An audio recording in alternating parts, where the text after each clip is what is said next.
I sold my truck to go to Africa. Little did I know it would change my life and the lives of my family completely. Hi, everyone. Ron Spomer here with Ron Spomer Outdoors. And I have a special treat involving a good friend of mine who's really enthusiastic about safari in Africa. We hunted together. Our wives joined us. And Tyrell here had such a great time that all he can think about is going back to Africa. Pretty much. So, Tyrell, we are going to tell everybody about this adventure we had, but I really want to hear it from your perspective. Folks, what I really enjoy about taking new hunters to Africa, someone who's never been there before, is sharing their experience with them or seeing it through their eyes. It helps me remember my first time to Africa. But few people have shown as much love and enthusiasm for the whole experience here as Tyrell has done. Now, he's not the kind of person who wears it on his sleeve, shall we say. He's pretty mild and easygoing. You would think that there's no excitement in that big body of his, but by golly, it is there. And when you really get to know him and appreciate his enthusiasm and how he displays it so subtly, you can really appreciate how much this all meant to him. And the way he got there by selling his truck. Who's ever done something like that before? Tyrell, how does this happen that you sell your truck to go to Africa? I had to do whatever it would take to get there. Early in the year of 2020, you had invited me to go, and it caught me off guard completely. But it wasn't something that I was going to turn down. I did whatever I had to do. I sold my truck. I sold a side-by-side. I even sold a gun. I was willing to let go just about anything I had to make it happen. It's not every day you get an opportunity to go with somebody that's been more times than he probably keeps track of. Well, but how did this fly with your family? I mean, your wife, and a lot of guys are going to go, well, my wife is not going to let me sell all this stuff to go to Africa. I had to figure out how to make it happen first, and then I went for her blessing. And obviously you got it. I did. At first, she was on the fence about coming with us, but after I guess it was late spring, she kind of decided, that's a pretty good opportunity. I probably better not pass on it either. Yeah. And I know your father-in-law spoke to me and he was really excited. I thought he might a little bit because this is a family man. He's got a young family, a couple of girls, and he's a working man like most of us. And it's a big deal to spend that kind of money to go to Africa. I certainly didn't do it at your age. But even your father-in-law was okay with it. He said, no, I think it's great. I'm glad to see that the kids are going. Yeah, there wasn't a whole lot of people that said that, that's pretty foolish or irresponsible. I actually had a lot of support behind me. Yeah.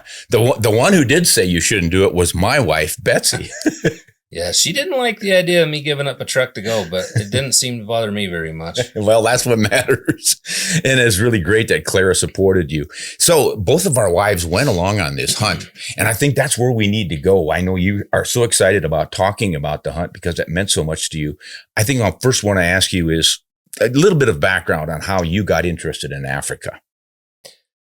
Well, I grew up early. I was probably 3 or 4 years old, according to my mom. I actually was a terror in the backyard hunting stuffed animals with toy guns. Eventually, that progressed into BB guns, and the birds around the farm, they weren't all that safe. Starlings, barn swallows. If they would land long enough, they were probably going to be fed to the cats. Eventually, it just kind of changed into shotguns and rifles and deer hunting and birds. And all that while in my early years, I was consuming all the media I could on animals. I was fascinated by animals. I always had that instinct to hunt them, but I was fascinated with animals. African animals especially. Really? Oh, the animals of the jungle. You just lions, tigers, and bears, oh my. But eventually, the hunting TV shows turned into more exploratory, and you'd see people hunting dangerous game in Africa. Uh-huh. And as soon as that happened, I was hook, line, and sinker. It was like crack. I had a fascination with it. I never thought I could do it, but I want to do ever since. I couldn't imagine anything more exciting than being up close and personal with an elephant or Cape buffalo or a lion, anything. The big five really, really interest me from a very early age. All right. Well, folks, where we went was Zambesi Delta Safaris. Mark Haldane is the owner-operator of that, and it is in the country of Mozambique on the delta of the big Zambezi River. The Zambezi is the third largest river in Africa, and it was, for a long, long time, a famous big game hunting ground. The Portuguese had it as a colony. They had a civil war back in the 90s, I believe, 80s and 90s, and wiped out most of their game. I mean, it was just absolutely gone. And after that was all settled, the government offered up the old hunting concessions again to see if anyone would take them on, because they not only protect their animals this way, but they make good money. The government sells essentially the rights to hunt on an exclusive area. So Mark and some locals in Mozambique looked at this area that used to be a really famous, popular hunting ground and thought, can we make it fly again? When they flew it, counting animals, what'd they come up with? Like 1,200 buffalo? 1,200 buffalo, a handful of zebra, not very many sable. Like 30 sable or something. From 30, 40,000 buffalo before the war. Yeah.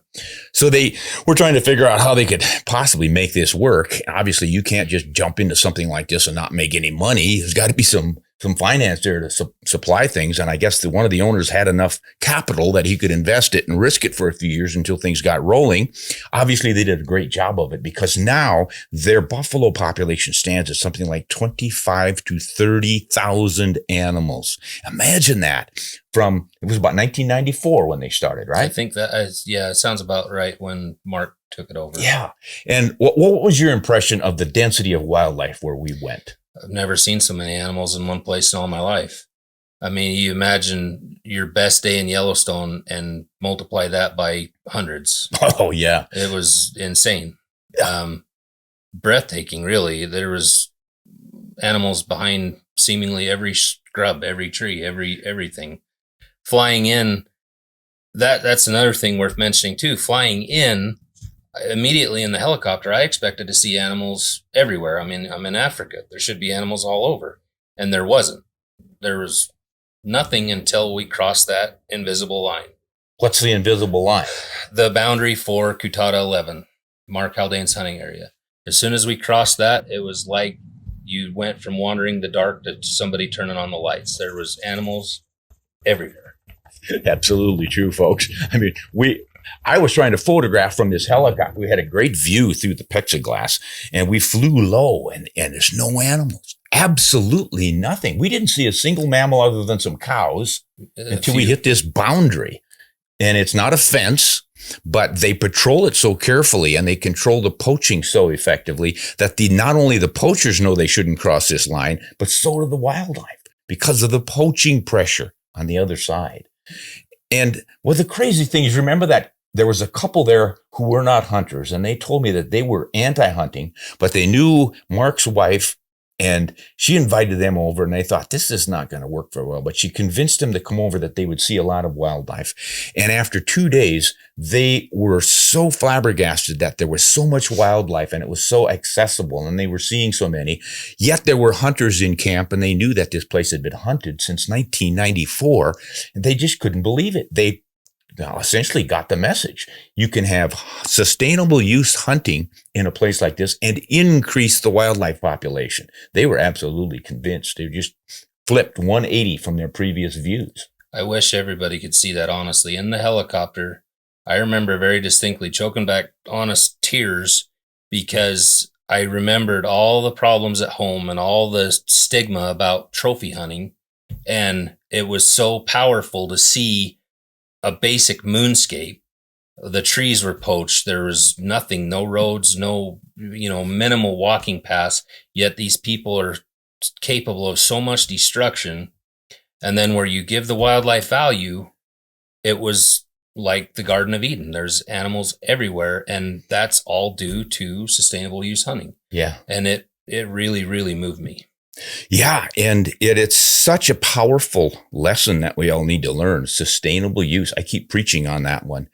And yet, I hear from so many hunters who just don't get it. They go, how could you go to Africa and shoot those endangered animals? Well, we don't shoot endangered animals for one thing. And the ones that are endangered got that way because of poaching and destruction of their habitat. And we saw that flying in. I think we covered 100 miles of that kind of ground before we got to the hunting kutada. That's the name for the hunting unit. And okay, well, there's no illegal hunting there, and yet there's no animals. And then we go into the legal hunting area, and it's rife with wildlife. Yeah, exact opposite of what anybody from the outside looking in would assume. Yep. Where animals are heavily pursued on paper, yeah, you would think that they would feel safer outside of that hunting area, but that's not the case at all. There's no herding them back in. They just stay inside that invisible boundary. Because they essentially are protected there. That's what I think a lot of people wouldn't understand. In the hunting area, the wildlife is protected. Because what does Mark hunt? Only old males, right? Correct. And what percentage? What did he say? 2 to 3%? Yeah, that really shocked me. I would have thought it would have been at least 10% of the population. Because every year, animals reproduce, obviously, and it's called recruitment. They bring young animals into the herd. And of course, they're taken off by lions and leopards and all kinds of predators, including humans. But as long as it's sustainable, if you don't take more than they can replace, the population is maintained. But when you start destroying their habitat, cutting the trees down to make charcoal, plowing up the ground to get fields, making mines, highways, and all the rest of it, that's what hurts the wildlife in Africa. Yeah, it's also worth mentioning is, I describe an environment where you literally see animals everywhere you look. However, there was several days that we hunted, and out of 4 of us, nobody got a shot at anything because we didn't see anything mature enough. Yeah, that's a good point. Because he only hunts, well, I almost would say senescent males, really older males. So the idea is, it's kind of well known by most hunters, is that if you hunt for the trophies, which really means an old animal, that animal has pretty much contributed to the population of its species. He's done the breeding and everything else. And you take off an old male and it does not reduce the population at all, really. Because the females with the young are still there, and he's done his breeding purposes. And so you take a very few of them off, but you also help the locals to stop poaching by giving them the meat. What did Mark say they gave for meat to these people? Remember the total tons? Was it like 30 tons a year? Yeah, it was definitely in the tons. It was 20 to 30 tons sounds right. I'm remembering 30 tons of game meat to the local folks who live in that area who contribute and help with this whole project. One of the big reasons it works so well is that he talked to all the elders in the villages and stuff and said, listen, if you stop the poaching and you all live in a town somewhere so that you're not out disturbing wildlife and everything, we can provide you with meat sustainably for years and years and years. And that's exactly what they're doing. And not just meat, but he provides so much fertilizer every year for crops. Anyway, they provide jobs, meat, and other sources of food, and it's throughout the year. Yeah, and he is the biggest employer in that whole district for all these local communities because they're pretty much hand-to-mouth farming, subsistence farming, living in these communities, and he is giving them extra opportunities and providing them with meat and jobs, like you say. So, yeah, it seems to all be working out pretty well. Now, let's get to the hunting part of it. You're over there, you land in camp. Did the camp live up to your expectations of what Africa should look like? So, yes and no. I grew up with this perception of what Africa looked like as dry, deserty, thick, scrubby. I did not expect subtropical. It's just not what I pictured. I did not have a picture to be hunting in palm trees every day. However, I still had extreme, probably very unfair expectations of what Africa should be. And they were so far exceeded. It still blows my mind to this day. Yeah. Everything was top notch. I literally have not one complaint. Yeah, you got kind of baptism by fire. I mean, you get there to camp, you're in Africa, and it's kind of hard to believe, like, I'm really here. You've already seen elephants when we flew in, and you've seen herds of water buck and a few other things. And then there were monkeys around camp you saw right away? Yeah, right away. We got there, went to shoot the rifles. And I mean, immediately, well, in fact, there was red diker in the camp when we got there. Warthogs tried to run alongside us on the way to the gun range, and then baboons everywhere. And that night, you've got those are owls. You got monkeys in camp. You've got what do they call them, the bush babies. Bush babies crying. They're crying, and they're into things that are left out. And it was a wild experience. Yeah. Now we've got a hunt. The next morning we get up and we drive on sand trails. You're riding in a 4-wheel drive truck or something. You drive sand trails and you just look for game, right? Yeah. A lot of spot and stock. We're not shooting from the vehicles. We're not flying to locate. I mean, we're spending time covering a lot of country and using glass quite a bit to look across pans, look underneath the the cover, the canopy of the sand forest. Mm-hmm. And we looked at a lot of animals. It was very impressive. And then there were the lions. Yeah, that was definitely more than I could have ever asked for, bargained for, expected. That was a little bit of a shocking experience, and I loved every second of it. I think I heard your heart beating on that one. When we first heard them, what is it we thought they were? Well, we were stalking a buffalo herd that we'd cut the tracks of that morning. Yeah, that's right. And it was me that was up. So we were looking for buffalo because we'd cut those tracks. Dylan, our PH, had a pretty good idea of where they were headed. So after lunch, we made this great big walk through the forest there to try to make it into this other pan to see if those buffalo were in there. Yep. That's right. On the way, I can't remember. I want to say it was Albino, our tracker. Yeah, I think so. He had heard something, and they sat us all down and said, okay, we can hear the buffalo. They're right up here. So we switched guns, and we made it up another 100 or so yards, and they heard it again. So we all sat down again, and it was actually our cameraman that said, no, those are lions. And we sat there quiet, still as a mouse, when we heard the word lions. Everybody, I don't think you could have heard a pin drop. And then we heard it all of us, and Dylan's, yep, those are lions.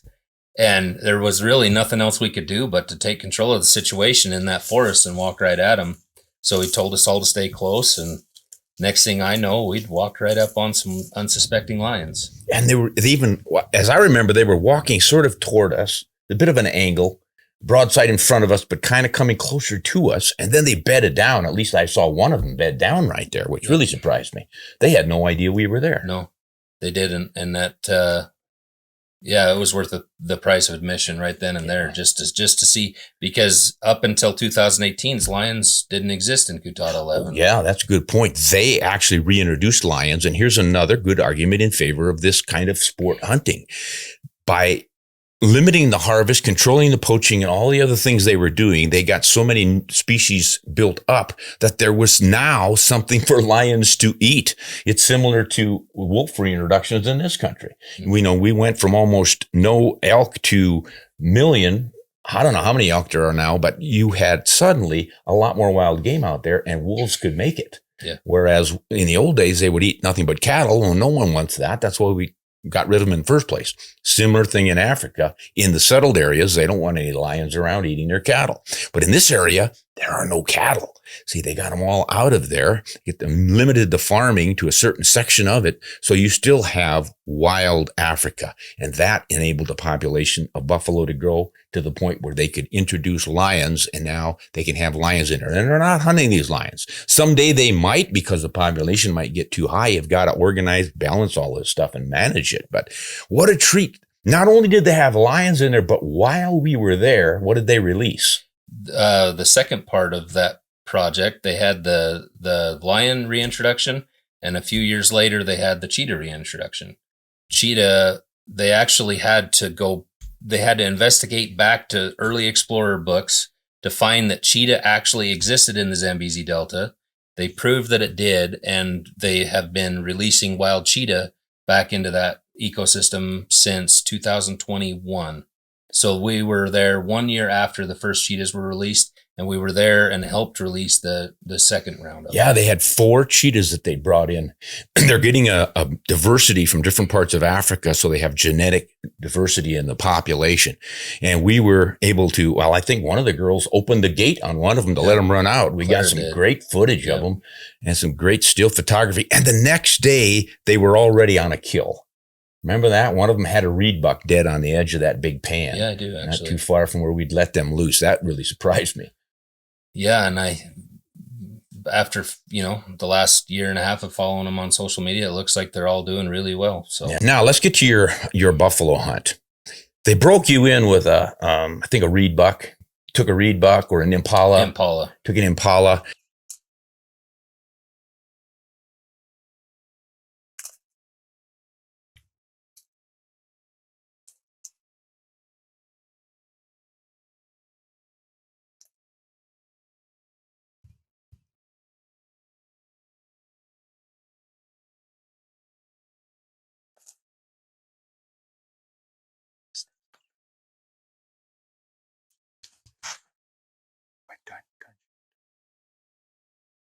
Come in.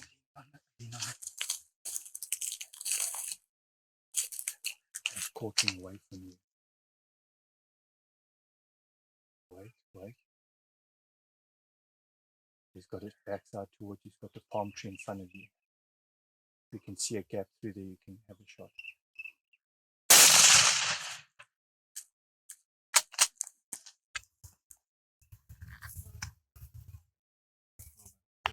Just kind of break the ice, have a nice little hunt. And then as we were coming back to camp with the meat to give to the villagers of this little impala, you might as well get some more. And there were some reed buck, and they are shooting a certain number of male reed buck for the village too. So they let the girls each take a reed buck. And as they stalked through the palms, I think Clara was up first, and she made a nice clean shot on a reed buck and dropped it right there with the 300 H&H Magnum. and then it was Betsy's turn, and the herd only jumped a short distance and looked around like, what was that? Betsy took the rifle, and she made a nice clean shot. I think they fell about, 20 yards apart? They were right. They were, 20 yards, if that. Yeah, right together. So we had broken the ice and gotten first animals for you and Clara both in Africa, and now you are ready for your buffalo hunt. Now, wait a minute. Didn't we get mine first? Yep. That's same night. The same night as the impala and the 2 community reed buck. So what I was doing was just taking an old senescent male for the village. And gosh, you remember how many animals were in that pan? We went through the forest, and we get to the edge of the forest. It gradually diminishes until it turns into this big open grassland before it turns into a floodplain with swamp water all over and grasses and whatever. And this big herd of buffalo were out there. What were they, a good quarter mile away or more? I would say 3/4 of a mile to a mile away, probably. Quite a ways out there. But with how many reed buck, how many water buck, how many zebra in between us and them. Big sable there, remember him? That sable. If I could paint a picture from my mind, it would be that sable. Wasn't he spectacular? He was. I was this close to switching from a buffalo to a sable at that point. Yeah, beautiful, beautiful. Yeah. But that's kind of classic Africa too. When you were a boy thinking about all the wildlife in Africa, and then you get there and you said it was like Eden. It really was at that particular spot. There were so many animals of so many different species. Yeah. We said, how are we ever going to get out to the buffalo past all this stuff? What did he do then? He had a trick in his backpack. He sent our tracker back to the truck, and he came back with a sack that had a great big black mesh tarp in it. And I looked at that and thought, how are you ever going to get between where we are now and that buffalo herd without everybody in between not spooking those buffalo off? Yeah. And he told me, he said, it doesn't matter. Those animals will run. The buffalo will look up. They'll just see this black thing coming at them, and they'll go back to grazing. And they did. And he called it about halfway there, not even halfway out, maybe the first 200 yards, I could see that it was going to work. Yeah. And we got literally right on top of those buffalo. Till we got within probably 200 yards of the herd? You think it was when we dropped you guys off? Yeah. He didn't want to get too close for, buffalo. So everyone stayed sitting in the grass to watch. And then we continued. So it was Albino, the tracker, and Dylan, the PH, and I behind this black thing, getting closer and closer to that herd to pick out that old bull that he wanted. And boy, was that a job, because you've got all these animals milling around and there's always somebody in the way or right behind them. You don't want to shoot through. Now I'm shooting only a 270 grain, all copper bullet. It's a Hammer Hunter bullet. And I knew it was going to work on the buffalo, but will it shoot through or not? That's the question. It's a fairly light bullet for a 375 H&H, but Dylan wasn't sure either. So he would not let me shoot a broadside. He wanted something that would definitely stop the bullet face on. And finally, after, I don't know how many times we would kind of bump the herd, it would run a little ways and then stop, turn back and look again, go back to grazing. We'd get a little bit closer. We finally got within about 75 yards and that bull saw us and was curious, and he came facing us, and sort of like the parting of the Red Sea, only it was a black sea. He was looking right at me, and it was getting pretty close to being dark. And Dylan said, "Can you make that shot between his eyes?" I've always wanted to try that. I was a little afraid to, but yeah, I said, based on what I'm looking at right now, that crosshair is right there and not moving. He said, "Okay, if you feel confident in it, take it." Lights out. Yep. That was an exciting moment to sit and watch. Even I couldn't believe I heard a shot and there was a black blob laying on the ground that fast. You just don't see that with buffalo when they're just so tough. They soak up so much lead or copper in this case. Yeah. And there he was, dead after one shot. But we didn't know it was a headshot from where we were sitting. Yeah, I don't suppose you would. But now, talking about taking some punishment, your buffalo didn't fall to one shot, but you made classic shots on your buffalo. And to get to his buffalo, we went way out in the swamp.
The bird just landed on the grass in front of me.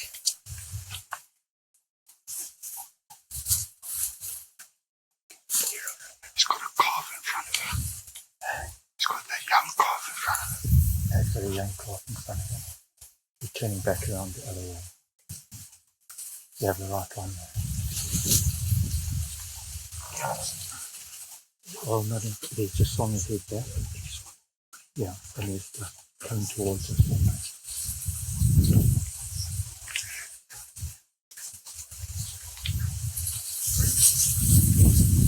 I lost him. He's behind the calf.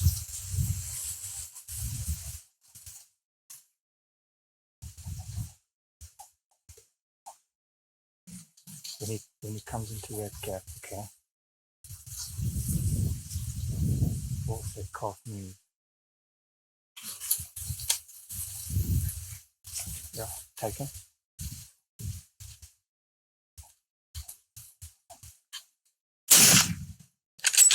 Okay, don't shoot. That's a good shot. See him up. He's got his leg up. Can you see him? So just keep watching. That's a good shot. I can see his head bobbing a lot there, but he should be here at the back. That's him. That's him there. If he's, wait for him to be 100% clear. Okay, I can shoot him again. Okay, wait. Do him again. All done, all done. Let's let him die. Perfect shooting. Oh, there you go.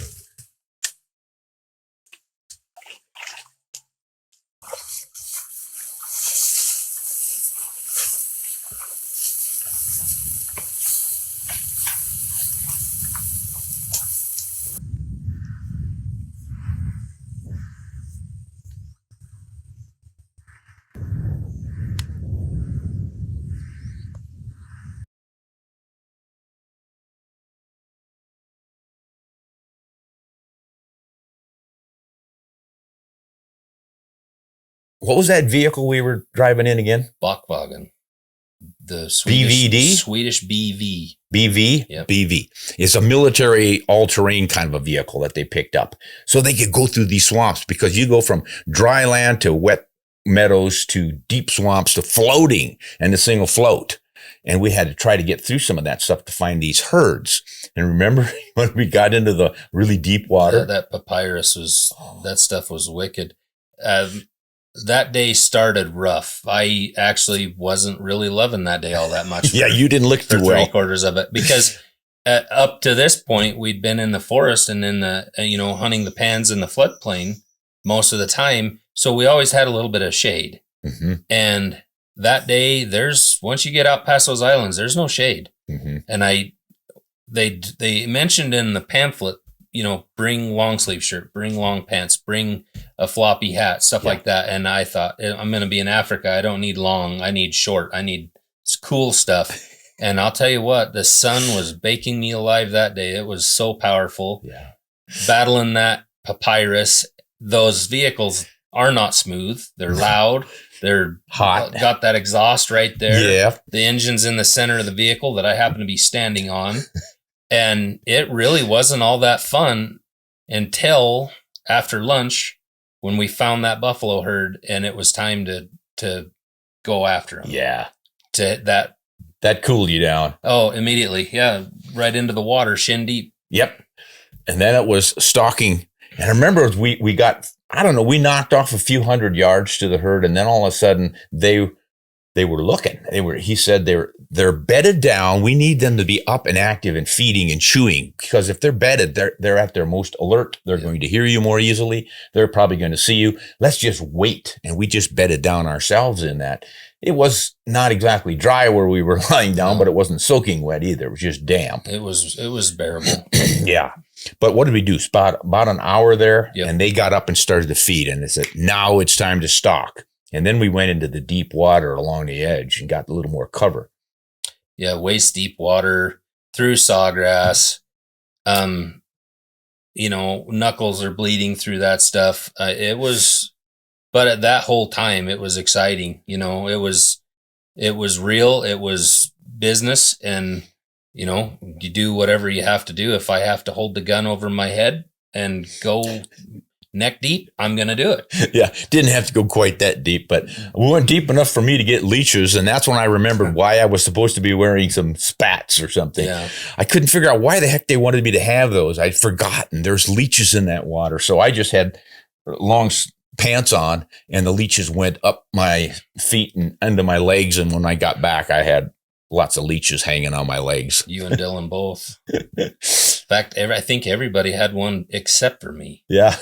But we had to go through the sawgrass, and once the cover ran out, you had grass probably about this tall, Mm-hmm. and the water happened to be about that deep. And that's where we had to start crawling on our hands and knees. Yeah. So now you're all but swimming in it.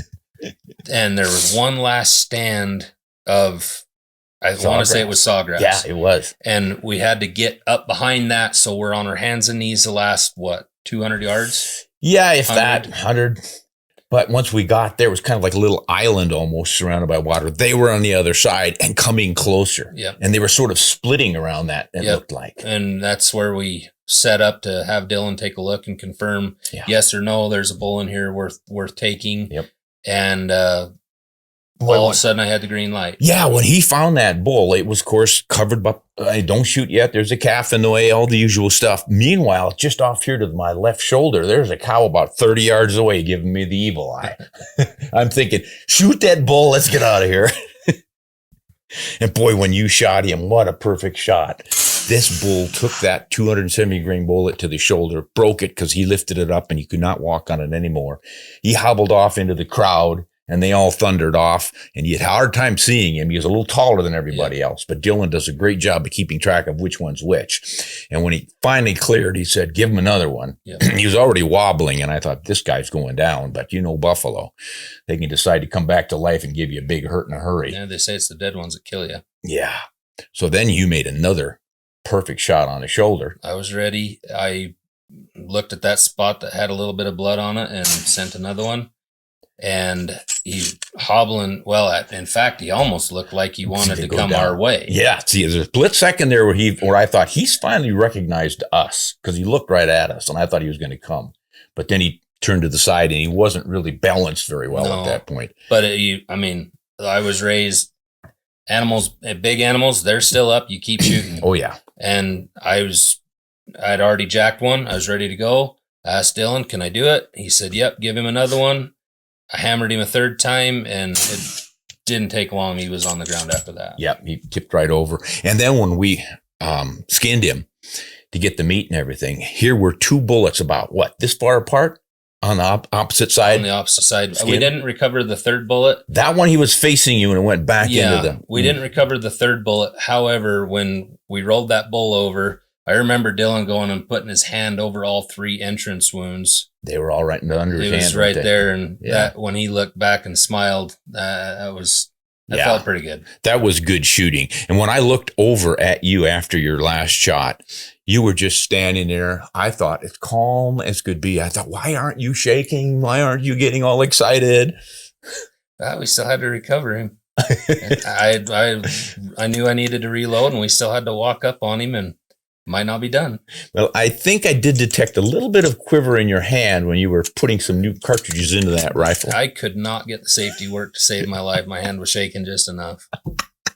Oh, that was a great experience. And then the sun went down and the mosquitoes came out, and it was like skin in a hurry. We're getting out of here. We probably could have taken a little bit more time and got some other angles and pictures and whatnot. But Dylan told us, hey, we don't want to be out here when that sun goes down. We want to be making tracks back. But am I glad we did not get back before the sun went down? Because what did we see going back in the dark? Well, let me back up a little bit. That morning when we left camp earlier, so it was like God treated us to the greatest wake-up call ever that morning.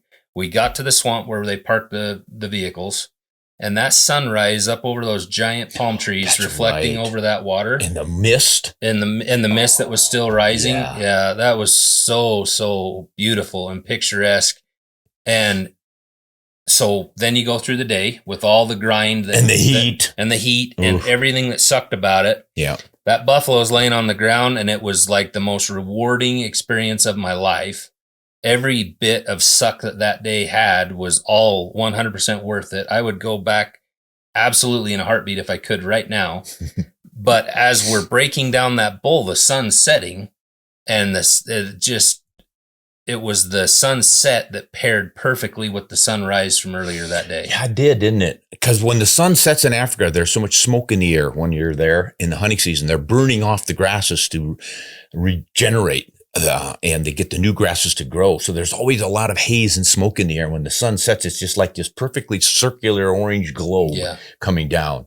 And I remember that it finally got cool and you're sort of refreshed. The hot day is over. You've been successful. You've got your animal. That sun is going down. The big egrets and all the swamp birds are flying in flocks to go roost for the night. Absolutely gorgeous. It was just... that was a feeling that evening that I can't imagine you could get any other way than being a hunter. I mean, that was just so satisfying, rewarding, everything that we'd went through that day to get to that point. The culmination of a lifelong of dreaming of Africa in that sunset was something that I'll never forget. But on the way out in the dark, every single water crossing we had came with an extra special treat. And what was that? Fireflies. I'd never seen a firefly in my entire life, but Dylan, our PH, driving the BV, noticed how fascinated we were with all these fireflies. Yeah, we were oohing and eyeing and saying, look at that. And he finally stopped. He finally stops right in the middle of one of these river channels. Yep. Shuts off the lights, shuts off the engine, and let us sit there for what, 15 we should have sat minutes. There for another 15 or 20. That was the extra special icing on the cake. Here's what it looked like. And you never read about this in the hunting adventures in Africa. No. Everything's talking about the elephants and the lions and the buffalo dangers and all this stuff. But who's ever read about the glories and what the thrill you got from looking at fireflies? But it was such an amazing spectacle of nature that we were just all dumbfounded by it. Even Dylan, you could tell, was impressed by it because he sat there and he just looked, because you've got all the stars in an inky black sky. None of this light pollution we get here in the country. There are no artificial lights anywhere. So you've got an inky black sky full of stars, more stars than you ever see in the northern hemisphere, it seems to me anyway. But they come down toward the horizon and suddenly they go below the horizon because they're now fireflies. They all just sort of blended together. And they're reflecting in the water. Yeah. So, well, they're reflecting in the water. The stars are reflecting in the water. Yeah. The fireflies, you're surrounded by them, engulfed in fireflies, and they were blinking in unison. Yeah, that was a new one on me. So every time they blinked, it was like you were in some kind of vast heavenly space where you've got this feeling of swimming around in the stars. That's beautiful. That's exactly what it was. You just felt like you were right out in the universe somewhere in space. It's hard to fully describe and give justice to. Well, you've got your first buffalo. Did it live up to your expectations? And then some. Mind-blowing, life-changing. Just one thing in my life I'll always revere. I mean, it was just in every way, shape, and form, it was spectacular. Now, what about taking the meat to the villagers the next day? What do you remember about that? Humbling. Very, very, very humbling. Not just because you see these poor people, but the whole community. Every time we had any interaction with anybody from that community, from the community taking the meat to our tracker to the camp staff, they appreciate and they value their job and the clients that are coming in. I've got so much respect for those people and their work ethic and their love of what they do. And boy, were they excited when we brought that meat in. The women, the men, the children, the whole community turns out and the truck drives up with this huge supply of meat and everyone starts getting his or her share. Each family gets pretty much the same equivalent quantity of meat. And they are so thankful. They come up and they shake your hands with two hands. They don't just shake. They wrap you up in and then they pat you on the back. Thank you. And you almost feel like a hero. And here you're just over there to enjoy yourself and have your little adventure. But it's another piece of that whole program of how sport hunting over there works. You not only help with the local people, but you're helping the wildlife and you're improving conditions for just like all of it.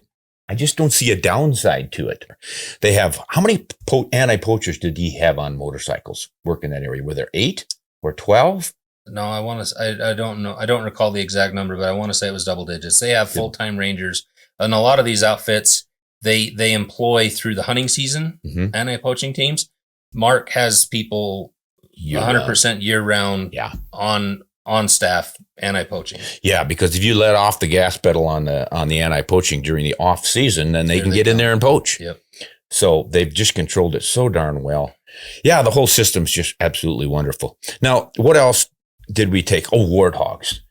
Did you enjoy that warthog hunting? I tell you what, I did not think I would care that much for a pig. But man. And something, the other surprising thing is how accurate a pH can judge a warthog. Yeah. I can't tell you how many we passed that Dylan would tell us he's just not quite there. Well, how much is not quite there? 1/4 of an inch. and he had it down that well. And every time we did take one, he still him and hawed about him and was trying to decide if we could do better or not. About as better as I could imagine doing. My gosh, we took some big ones. I asked a lot of questions while we were there, and we seen a lot of pigs, and I would look, that one looks pretty good. What about that one? No, not even close. That one looks pretty good. What about that one? No. And then you see one that I took, when he picked his head up, I was like, okay, that's what a warthog's supposed to look like.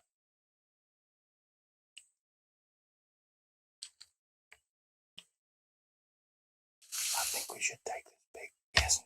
He's got good length, but he's not that big. An husband, I mean, he's a flipping husband. Yeah, he's an husband. I think you take him. Okay.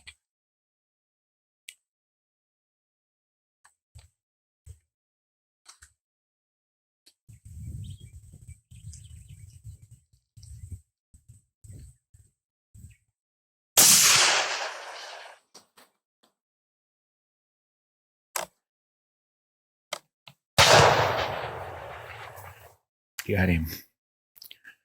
I reckon he got him. Yep. That's a pig there. When he lifted his head, though, it was 0 to 100 right now. I mean, it was exciting. We hadn't seen anything anywhere near that big yet. Yeah, he was a beauty. Yeah, we had us a heck of a good time over there. Would Clara go back? I think she would in a heartbeat. Yeah. Now, something you said at the start of this is you said it changed your life when you went to Africa. And you told me something about getting off the airplane, and you said this to Clara. You said what? Well, here a couple of weeks ago, we reminisce all the time. Here a couple of weeks ago, I was sitting there just looking at things, and I told her, it was like we stepped onto an airplane and stepped off in an entire other dimension. Our lives are so much different now, and they never will be the same again. And that's why Clara probably won't be able to go back for a little while. Now, here comes the punchline, guys. What was your biggest trophy you took when you got home from Africa? We ended up coming home with a baby. Now, how did you find a baby in Africa? The old-fashioned way? After something in the water. There's Africa magic. I don't know, but after years of trying since we'd been married, it didn't look like I was able to have kids. This is my first marriage, and she was kind of a package deal. She brought 2 girls into the marriage with her daughters, and we tried to grow that family, and it just wasn't working for years and years. We go to Africa and come home with a surprise that definitely wasn't malaria. She was getting sick, and they thought she'd picked up something like malaria in Africa. How long did it take you to figure it out? So I'd say it was 2 to 3 weeks. Once she went down, and she was sick, and I was really worried that she had contracted malaria over there. And it turned out, no, there's a reason why I'm not a doctor. She contracted baby, huh? Yeah, she got a different virus. I'm taking credit for this, folks. If you guys need to make a baby, just go with me to Africa, do your thing, and you'll come back with your trophy. And do they name this little child Ronnie? No, they do not. What did you name this? Well, I really wanted to name her Nyala. I love it. And I just couldn't quite sell her on it. But we knew, and she was, bless her heart, she was good with me naming her something that was African. Yeah. So as much time as we spent with the 375 Holland and Holland and a 300 Holland and Holland, she let me name her Holland. That is just too cool. Not only did she let me name her Holland, but I was like, her middle name has to start with an H too. Just so happened she had an aunt that was named Hazel, so she's my little H&H. I love it. Oh gosh, Tyrell. We need to go back to Africa. I agree. If you had anything to tell our listeners about this whole idea, how would you express it to them? Well, from my experience, I lived my life for years and years with this crazy, crazy dream that I never thought would be anywhere near doable. Mm-hmm. It just was something that, yeah, that'd be neat. You know, you never actually think that that could happen. And here I met you and you kept mentioning Africa and that'll never happen. Up until I got married, I'd never even been on a plane. I was terrified of the idea. So to fly all the way across the Atlantic Ocean was really something to think about. And I'll tell you though, if you have a dream, it doesn't matter how crazy it is. If you want it bad enough, there's probably a way you can make it happen. And I think people need to know that. I don't care if it's Alaska, New Zealand, Russia, Africa, Mexico. If you have some dream, whether it's hunting related or not, if you want it bad enough, there's a way to make it happen. Mm-hmm. Now I got to find a way to make it happen for me again, but I'll tell you, I'm going to do it. Folks, if you want to help this guy out, send your contributions to. Well, Tyrell, I'll tell you what, I'm going to do what I can to get you back over there. I'm pretty much going every year now. I've got 2 hunts coming up this year. I'm already laying plans for a couple more next year, and you are invited on any and all of those. And I tell you what, anytime I need someone to cut firewood or help fix fence, I'll offer you the opportunity to make a few bucks on the side. Maybe you can sell another truck or your house or something. Yeah, and go to Africa again. Nothing's safe. Nothing is safe. But you're not selling Holland. No, I think I'll keep her. Yeah, she's a little cutie, folks. Well, Tyrell, thanks for visiting with me about this hunt. I had a great time with you and Clara over there. Betsy and I had just loved it. Loved seeing your enthusiasm and still seeing it. He's as enthusiastic now as he was when he was over there. And he was all but giddy while he was over there. So, I concur. If you guys have a dream like this, try to make it happen, and soon. Too many folks I have met have said, gosh, the one regret I had in life is that I didn't do what I was going to do. I was going to go to Africa or Alaska or someplace and do a special trip. And I thought I'd wait till I was older and richer and whatever. There's always something you're waiting for. Don't wait, huh? I found a way. I mean, you go to one of the gold standards in Africa, it comes with a price tag, but it was worth every penny. And I was able to find a way to do it in less than a year. Yeah. If I have to, I'll plan something out for 5 years down the road. I mean, there's a way to do it. All right. That's it, guys. I want to thank you all for listening in. I hope you enjoyed this little conversation. And until next time, save your pennies, lay your plans, make it happen, hunt honest and shoot straight.